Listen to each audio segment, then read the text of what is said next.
totally need a new iPhone. So we are back with another CCS Alumni Live. We were just talking with our amazing graduate from interior design, Cassie Clark, and I was having some technical difficulties. I think she was still talking, but I could not hear her. And so I am restarting the live here to see if we can hear Cassie this time around. I'm going to add her to the live now.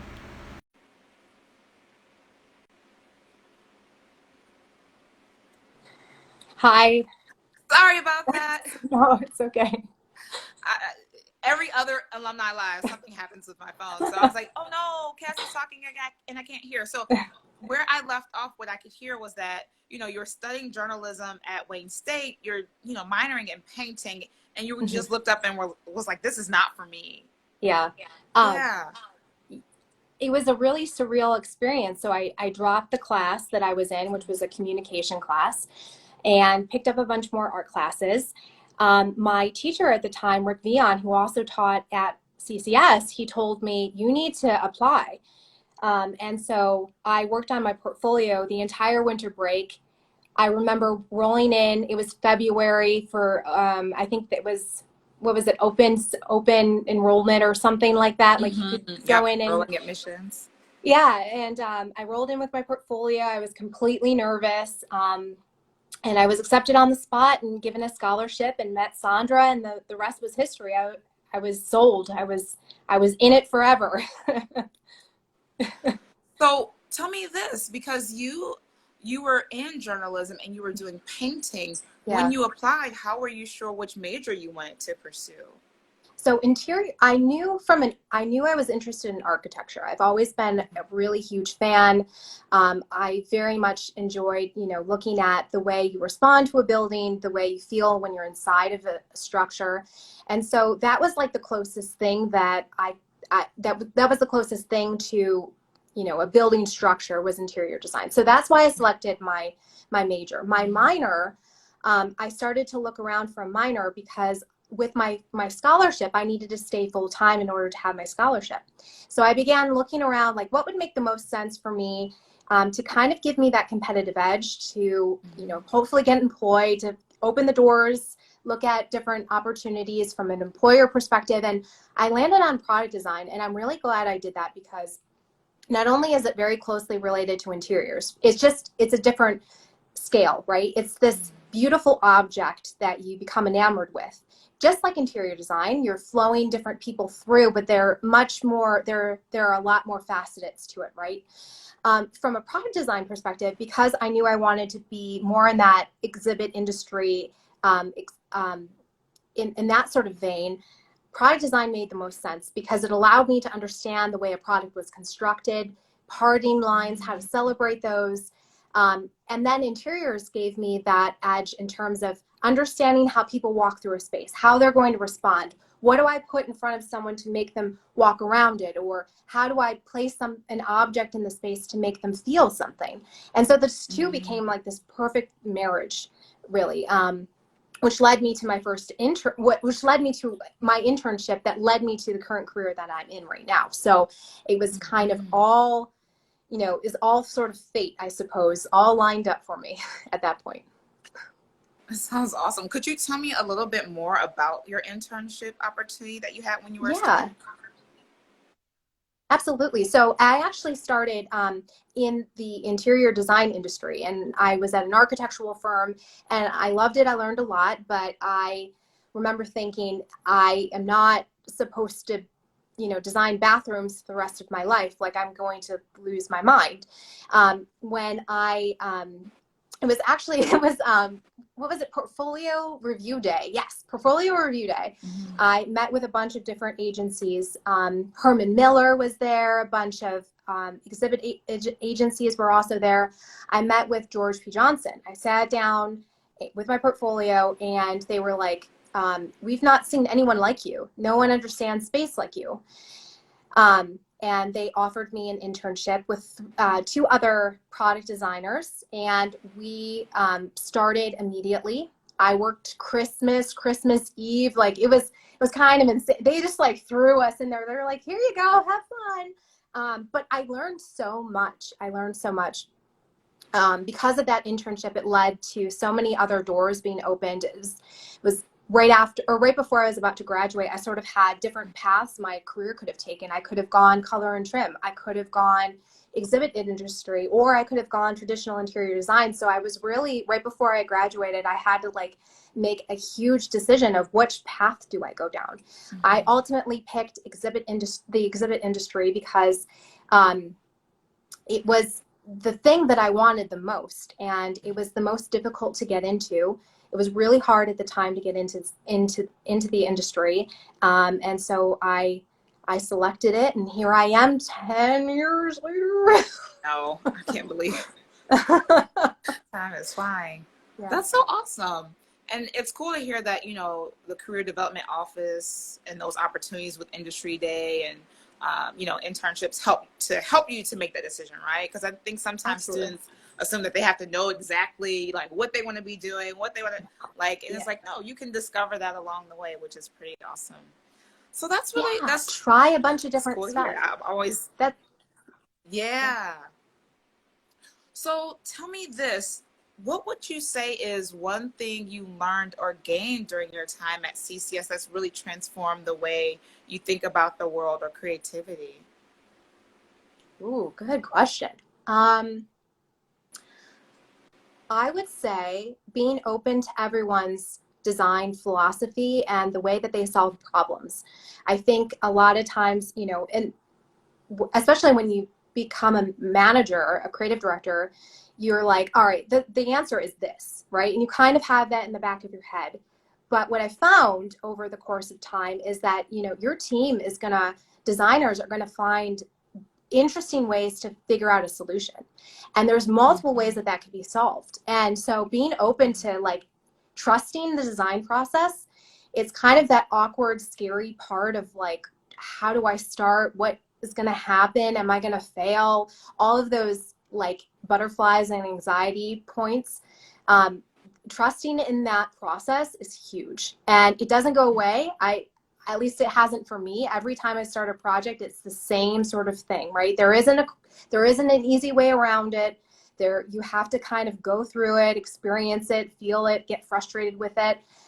It gets easier over time, but it's kind of like I think it's worth it. And so that's the thing that I've learned that from CCS is to trust the process and to just keep going, just keep moving forward, trust the fellow designers around you, listen to them, completely absorb. I think a lot of times, a lot of people do a lot of talking and they don't listen. So listen as much as you possibly can. I think that will allow you to go really, really far. I totally agree. And I feel like that makes a lot of sense in all industries, but specifically in the design industry, right? That industry requires understanding of consumers and challenges, and like listening is the key skill set for that, right? But also, like you said, listening to your fellow designers and your peers, because as creatives, we don't know all the answers, right? Our goal is to explore what the answers might be. So I think that's an awesome insight that you shared. So I have a question for you specific to some of the high school students that I talk to, because I have a lot of students who, like you, have that interest in architecture. They think about architecture being the thing.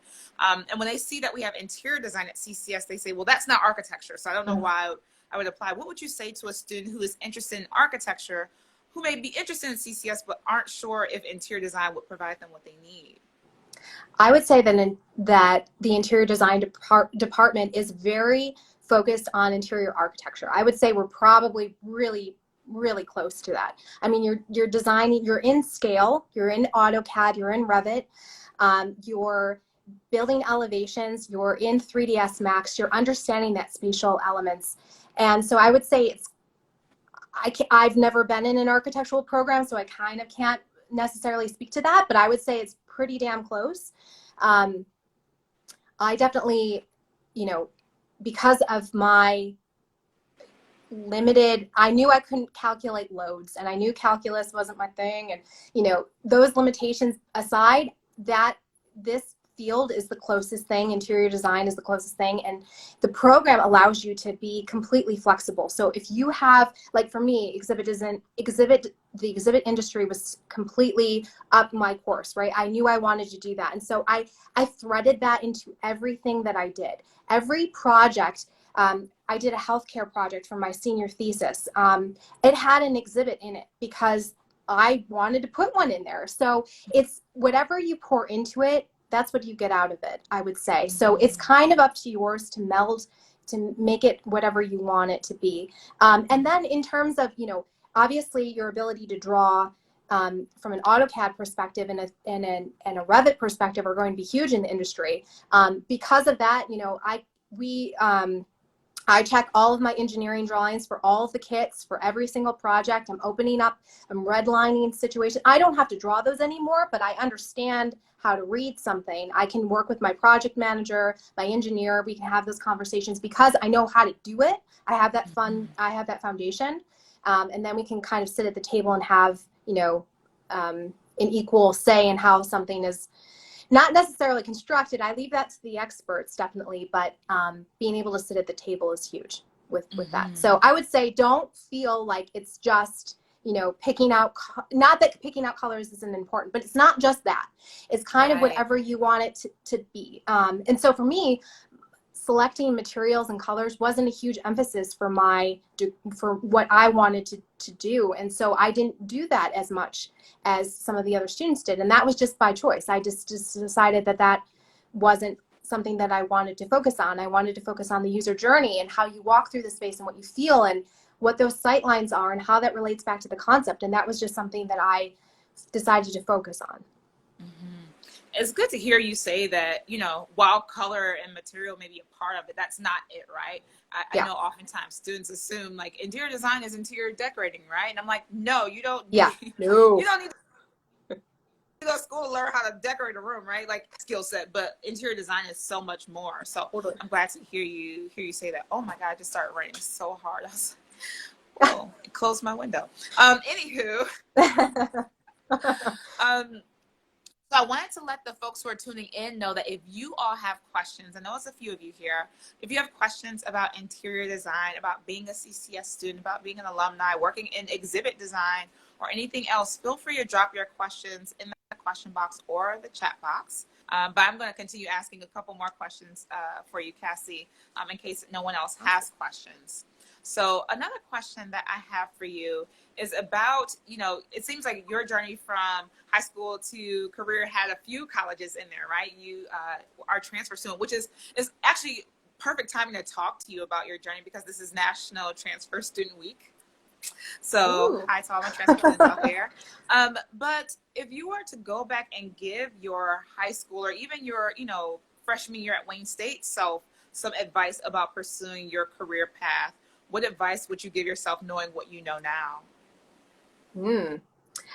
I would say, great question. I would say don't be so afraid to experiment and have fun. Those two things, I don't think I figured out until I was probably in my sophomore year. It was actually my freshman review at CCS. I pinned up all my work, and freshman year, honestly, for me was kind of challenging because it was very residentially focused, and that was not my forte. I was not very interested in that at all, and I was like, all right, just got to get through this first year foundation, and then we'll get to the good stuff.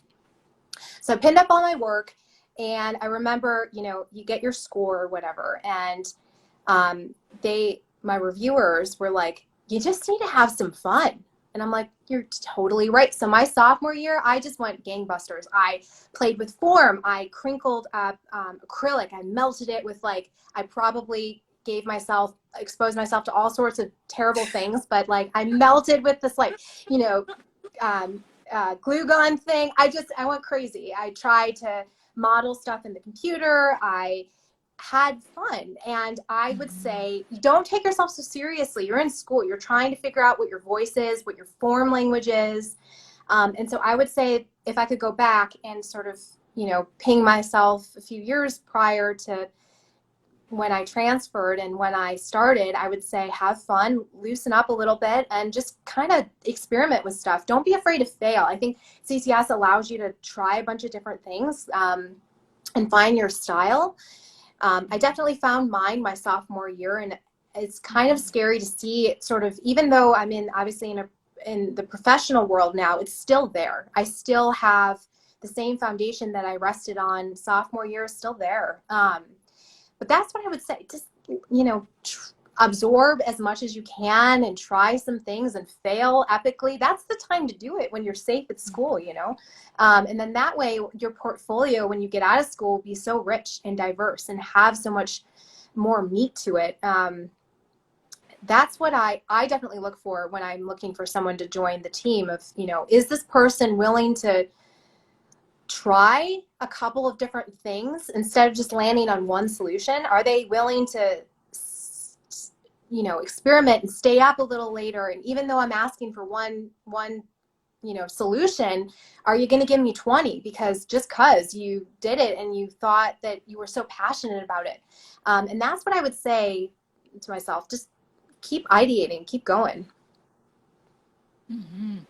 That's advice that not only students can take, but adults can take. That is some very wise advice. And I think that's something I talk a lot with like recent alum about, like this idea that yes, school requires, like CCS is rigorous and it requires a lot of us as designers. And sometimes students can feel like, oh, I only design for work. I put design and creativity in this work bucket. And so it's hard for me to think about playing and having fun and experimenting in that realm when you're doing it so rigorously for college. And so that advice that you gave is perfect, right? It's like you're not in college, you're not designing for a client that has $1 million, budget on an assignment. You're having this opportunity to really be creative and explore the possibilities of your field of study. So I think that's amazing advice. That's so awesome. All right, so let me see if we have any questions from our audience here. Folks have been jumping in and out because it's Instagram, but if anybody is just now joining us, know that you can ask questions, or if you missed the beginning of the interview, this will be saved to my IGTV and YouTube, so you can watch more. So I guess the last question I'll ask you, Cassie, and then we can wrap things up today, is about the interior design program at CCS. I know it's a smaller program. What would you say the role of the size of our interior design program had in, you being able to explore what you were able to explore? I think the size is actually really, it's a positive because it allows you to have one-on-one time with your instructors. And so you get a lot of individual attention. But at the same time, because it is so small, you have to be cognizant of, there aren't so many people to push you, right? There's only, like my graduating class, there were only 7 of us, and we started with 12. So by the time we got to our senior year, you know these girls really well, kind of what they're gonna do. I would say go outside of your major. That's probably my biggest advice is don't limit yourself, don't lock yourself into your major. One thing in the studio in Plano is really important is, we're doing not just environmental design, not just 2D or 3D, we're doing digital.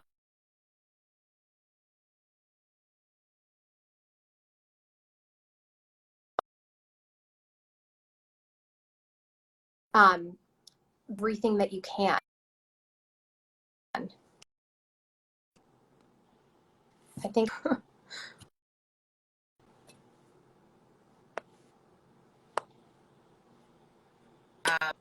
It's loading, so we'll see. Are you there? Now I can hear you. Yes, we are connected. Okay. It broke up a little bit, but I heard you start to say that, with your Plano office, you all are not just doing experiential, you're doing digital and you're doing other things as well. Yeah, it's really important when you're, especially at school, to sort of surround yourself with other majors to absorb the way that they think, because that will play into how you translate that into your profession. It's not just locked to what you've studied. That's really, really important to surround yourself constantly with things that inspire you. I respond really well to digital things, digital applications, the way the media might translate from an advertising perspective. Um, Advertising is huge. We have great relationships in our studio with Saatchi and Team One, who are Toyota and Lexus's advertising agencies. And I think it's because, because of going to CCS, you're surrounded by other majors and you know how to communicate with creatives that think in different spaces but solve problems the same way that we solve problems, right? Mm-hmm. And so that's really important, to surround yourself with different majors, different ways of solving problems. And who knows when you might go to your arsenal and be like, hey, I remember when I had a conversation with, blah, blah, blah from animation, and we should try this, because sometimes I go into my arsenal of like, all right, when I was in school, I talked to this person and that led to this, and, and then, we're solving a problem, and you never know when you might go back and need that information. So surround yourself with different problem solvers. Definitely. That's great advice. And that's really what the CCS community is about, is connecting with this cohort, this family of a bunch of different types of creative thinkers. I think that's one of the huge values of going to an art school versus, a regular university, that everyone at art school is a creative thinker. And there's so many, like you said, different types of, problems that they're solving, but they're all creative problem solvers. So that's excellent, excellent advice. Oh, Cassie, it was so wonderful learning. I did not, I'm learning about the alumni as our guests are learning. So it's just been so wonderful learning about your journey from high school to college again, to the amazing career that you have now, where you're leading in the interior design and experiential design industry. So I just want to thank you so much for sharing your knowledge and your wisdom and your journey with us today. Thank you so much for having me. Of course. And if anyone is interested in learning more about your industry or maybe your work, what are some places that I should point folks to look at for inspiration or reference? If they want any questions that anyone has, they are certainly welcome to ask on my Instagram or on my LinkedIn, and I will definitely answer anything that I can or help anyone with any sort of, inspiration, whatever. Look at your portfolio. I miss doing that, actually. I miss reviewing portfolio class for interiors. But yeah, definitely. Awesome. You guys heard it. You are welcome to follow Cassie, get some more information, get some feedback. Please take advantage of the amazing opportunity you have to talk with industry professional designers and artists. So that was another CCS Alumni Live. Hopefully I will see you all next week for our next CCS Alumni Live. Cassie, thank you again so much, and I hope you have a beautiful day. Thank you. Bye. Thanks. Bye, everyone.